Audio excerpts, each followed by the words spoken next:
दोस्तों नमस्कार। Banking information की श्रृंखला में आज हम बात करेंगे पेमेंट बैंक के बारे में। आमतौर पर हम सुनते रहते हैं आरबीआई ने पेमेंट बैंक खोल दिया, स्मॉल फाइनेंस बैंक खोल दिया। ये सब होता क्या है? तो आज सिर्फ पेमेंट बैंक के बारे में हम बात करेंगे। हम आपको ये बताएंगे कि आरबीआई ने कब इसकी घोषणा की और कब से ये चालू हो गया, कौन कौन लोग इसको खोल सकते हैं, ये क्या एक्टिविटीज़ करेगा, क्या एक्टिविटीज़ नहीं करेगा, ये अपने फंड का डिप्लॉयमेंट कैसे करेगा, इसका कैपिटल रिक्वायरमेंट कैसे पूरा होगा, प्रमोटर कंट्रीब्यूशन क्या रहेगा और इसका एक्सेस पॉइंट क्या रहेगा, इस बारे में हम चर्चा करेंगे। दोस्तों मैं आपको बताना, आप दोस्तों बी कुमार चैनल आप देख रहे हैं, मैं हूँ बी कुमार।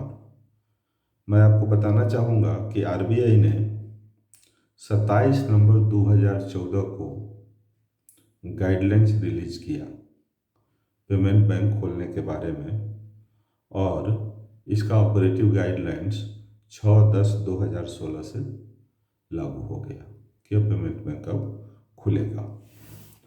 अब है कि कौन लोग इसके एलिजिबल प्रमोटर होंगे।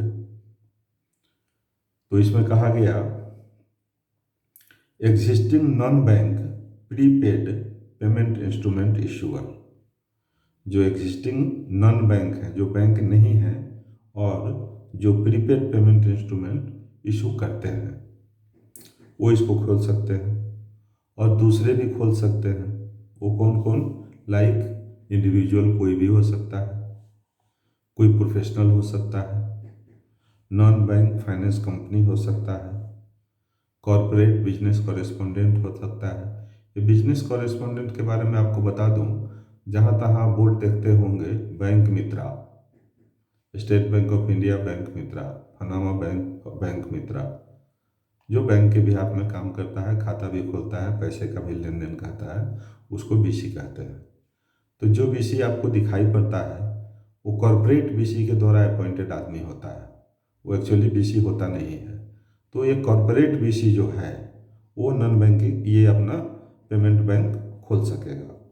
अब मोबाइल टेलीफोन कंपनीज है वो भी खोल सकेगा, कोई सुपरमार्केट का चेन है वो भी खोल सकेगा, रियल सेक्टर का कोई कोऑपरेटिव है जो कंट्रोल एंड ओन्ड है रेजिडेंट से, मतलब उसमें एनआरआई नहीं है, वो भी उसको खोल सकेगा।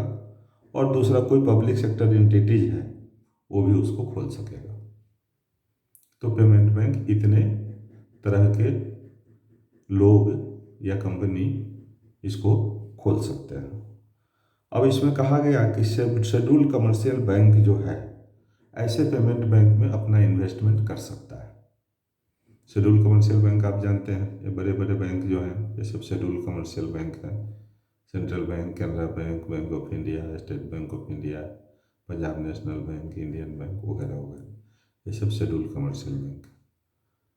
तो ये बैंक सब जो है पेमेंट बैंक में अपना इन्वेस्टमेंट कर सकता है।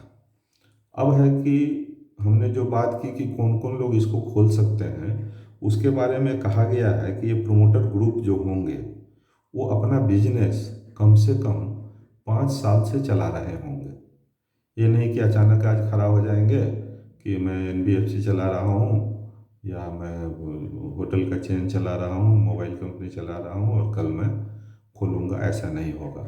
5 साल से उनका बिजनेस एग्जिस्ट हो रहा हो।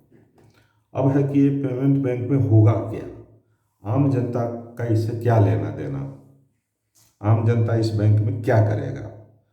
तो कहा गया कि ऐसे जो पेमेंट बैंक हैं ये मैक्सिमम 2 लाख रुपया पर individual customer demand deposit accept कर सकेंगे। दोस्तों यहाँ मैं आपको क्लियर कर दूँ, 2 तरह के डिपॉजिट होते हैं, डिमांड डिपॉजिट और टाइम डिपॉजिट, जिसको टर्म डिपॉजिट भी कहते हैं। डिमांड डिपॉजिट मतलब हम अपना पैसा डाले हैं, जब मर्जी होगा निकाल देंगे, जब मर्जी होगा जमा कर देंगे, जैसे savings account, current account. Term deposit का मतलब होता है जिसको हम किसी खास अवधि के लिए जमा किए हैं, 2 साल का फिक्स डिपॉजिट किए हैं, 3 साल का किए हैं, 5 साल का किए हैं, तो टर्म डिपॉजिट हुआ। ये टर्म डिपॉजिट ये नहीं कर सकेगा। सिर्फ डिमांड डिपॉजिट इसको पर कस्टमर 2 लाख रुपया तक इसको लेना है, उससे ज़्यादा इसको नहीं लेना है। ये एटीएम कार्ड इशू करेगा, डेबिट कार्ड इशू करेगा, लेकिन क्रेडिट कार्ड इशू नहीं कर सकता है।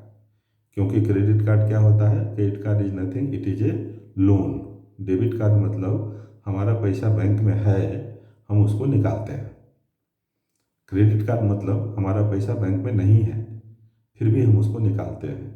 तो ऐसे ही पैसा निकालने को हम लोन कहते हैं। मेरा पैसा नहीं है फिर भी हमको मिलता है, इसी को हम लोन कहते हैं। इसलिए credit card is a loan only, ये क्रेडिट कार्ड इशू नहीं करेगा। और पेमेंट और रेमिटेंस सर्विसेज करेगा, यहाँ से वहाँ पैसा भेजना, वहाँ से यहाँ आना, जैसे बाकी बैंक करता है, ये रेमिटेंस कर सकेगा और पेमेंट भी कर सकेगा। अब बैंकिंग कॉरेस्पॉन्डेंट जो है वो दूसरे बैंक का ये बन सकेगा। बैंक मित्रा जो होता है,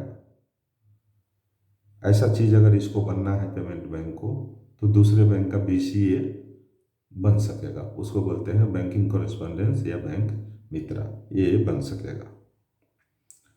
अब mutual fund, insurance company, insurance का जो प्रोडक्ट है, मतलब ऐसे चीज़ों को क्या कहा गया है? Non risk rating, non risk sharing financial services product.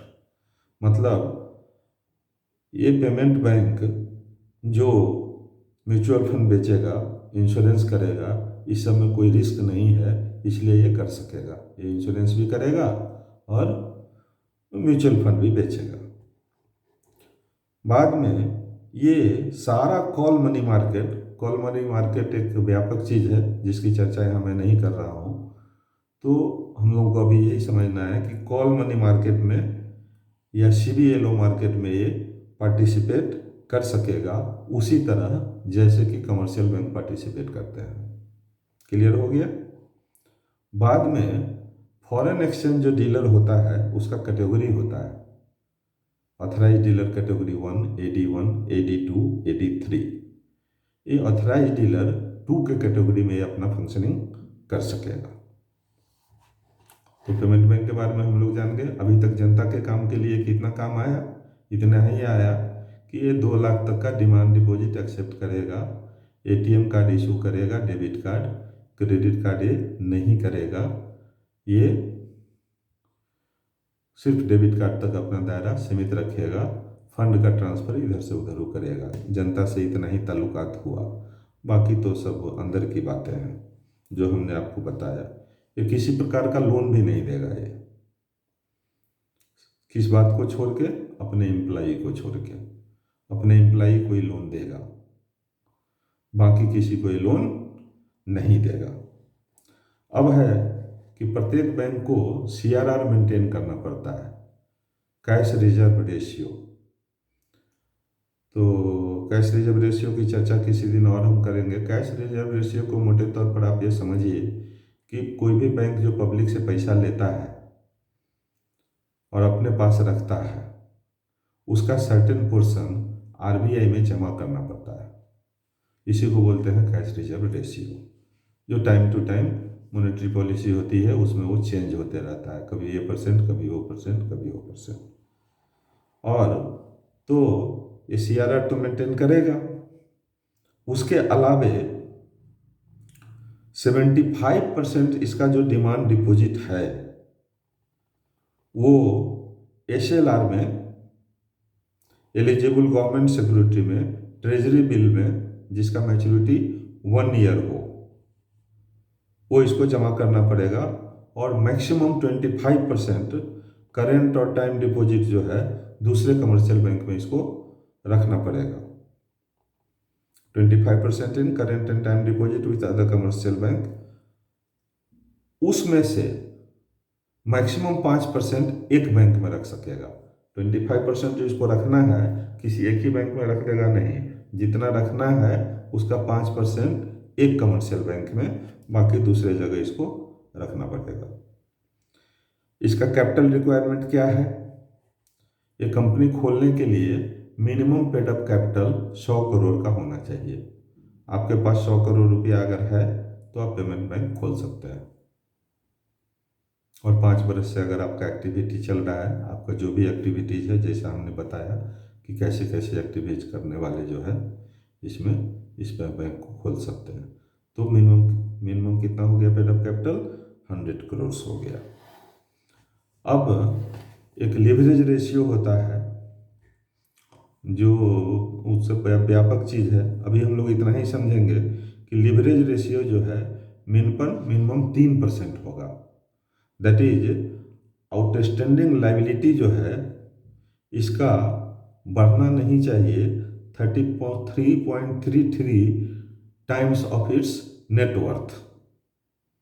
मतलब पेड अप कैपिटल और रिजर्व जो है उसी को हम नेटवर्थ बोलते हैं, उसका 33.33% से आगे नहीं बढ़ना चाहिए। ये एक बात हो गया। उसके बाद होता है कैपिटल एडिक्वेसी रेशियो। ये भी व्यापक चीज़ है, हमारे बैंक के भाई इसको समझेंगे। कैपिटल एडिक्वेसी रेशियो क्या होता है? इसको 15% रखना पड़ेगा। कैपिटल एडिक्वेसी 15% रखना रहेगा। कैपिटल एडिक्वेसी में भी कई टायर हैं, टायर 1, टायर 2, टायर 3। तो टायर 2 में इसको 7.5% कैपिटल इसको रखना पड़ेगा। अब है कि प्रमोटर का कंट्रीब्यूशन कितना रहेगा। पहले तो हम लोग बोले कि 100 करोड़ रहेगा तो ये खोल सकता है। अब ये कंट्रीब्यूट कैसे करेगा? ये मिनिमम 40% पेड अप कैपिटल जो है वो इक्विटी में करेगा for the first 5 years from the commencement of his business. इसका एक्सेस पॉइंट कहाँ होगा? मतलब ये पेमेंट बैंक सब कहाँ खोले जाएंगे? कम से कम 25% इनको रूरल एरिया में खोलना है। कम से कम 25% रूरल एरिया में खोलना है। अब बात आती है फॉरेन कैपिटल की।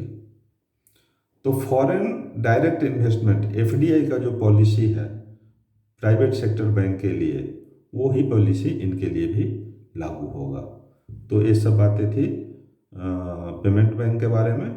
अब अगले दिन हम स्मॉल फाइनेंस बैंक के बारे में बात करेंगे। तो पेमेंट बैंक के बारे में जो बाकी सूचनाएं थी वो हमारे बैंकर भाइयों के लिए उपयोगी होगा। पब्लिक के लिए इतना ही होगा कि अच्छी तरह से जान लेंगे कि इस बैंक में फिक्स डिपॉजिट नहीं होता है, सिर्फ डिमांड डिपॉजिट होता है, वो भी मैक्सिमम 2 लाख तक। इस बैंक में हमको डेबिट कार्ड मिलेगा जिसका हम एटीएम में इस्तेमाल कर सकेंगे। इस बैंक से लोन नहीं मिलता है तो क्रेडिट कार्ड भी नहीं मिलता है, क्योंकि क्रेडिट कार्ड भी एक लोन ही है। ये लोन सिर्फ किसको दे सकेगा? अपने एम्प्लॉई को दे सकेगा। तो यही है। और सीआरआर वगैरह की जो बातें हैं ये हमारे बैंकर भाई को समझ में आएगी, उनके लिए ये लाभदायक होगा। आम पब्लिक के लिए मेन यही है, demand deposit maximum 2 lakh, ATM card, debit card, no credit card, no loan. और जितनी शाखाएं ये खोलेगा वो 25% उसका ग्रामीण इलाकों में होना चाहिए। बहुत बहुत धन्यवाद दोस्तों हमारा वीडियो वॉच करने के लिए। अगर जानकारी अच्छी लगे तो चैनल को सब्सक्राइब कर दीजिएगा, लाइक कर दीजिएगा, शेयर कर दीजिएगा। नमस्कार, गुड नाइट।